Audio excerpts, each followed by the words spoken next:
Bonjour, je m'appelle Christophe Gauthier-Leduc et aujourd'hui, je vais faire mon partage pratique. Comment être un consommateur responsable? Premièrement, je partirai avec l'idée de mieux consommer pour ainsi moins consommer.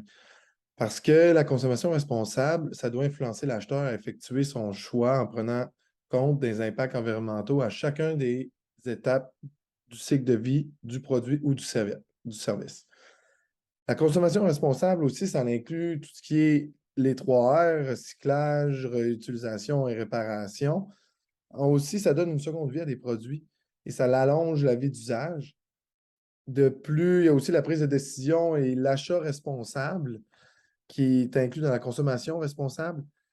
Quand vous faites un achat, il faut s'assurer que les autres étapes du cycle de vie de produits ont été eux aussi responsables.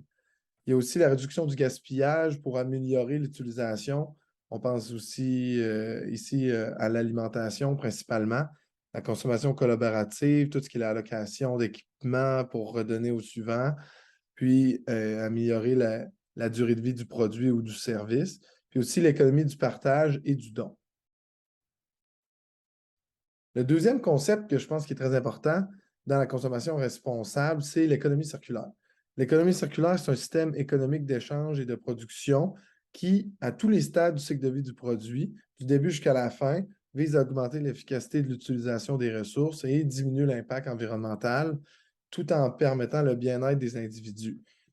Il y a quelques principes fondamentaux qui sont inclus dans l'économie circulaire.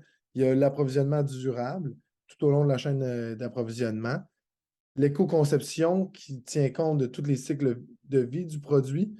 Il y a l'économie de fonctionnalité et de la durée. Ça, c'est que l'usage du produit est plus grand et plus important que la possession. Et aussi la conscientisation tout au long du cycle de vie, pour autant du côté de la production et de la consommation. Le modèle de l'économie circulaire change par rapport à l'ancien modèle qu'on appelait tout jetable. Comme on voit ici à gauche, on voit extraire le produit ou la matière première, le fabriquer, la convertir, ensuite la consommer et ensuite la jeter.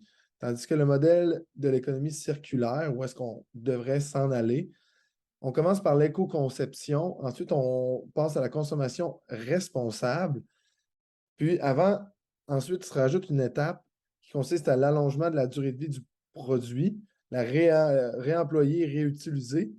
Et ensuite, au lieu de la jeter, comme dans le passé, bien, on fait le tri, le recyclage pour créer des nouvelles ressources. Puis ensuite, on revient à l'éco-conception. Donc, pour conclure, un consommateur responsable doit intégrer non seulement l'économie circulaire, mais aussi l'achat responsable pour améliorer ses habitudes de consommation. Ça inclut la responsabilité sociale, environnementale et économique de tous les biens, services et produits que l'on achète. Merci.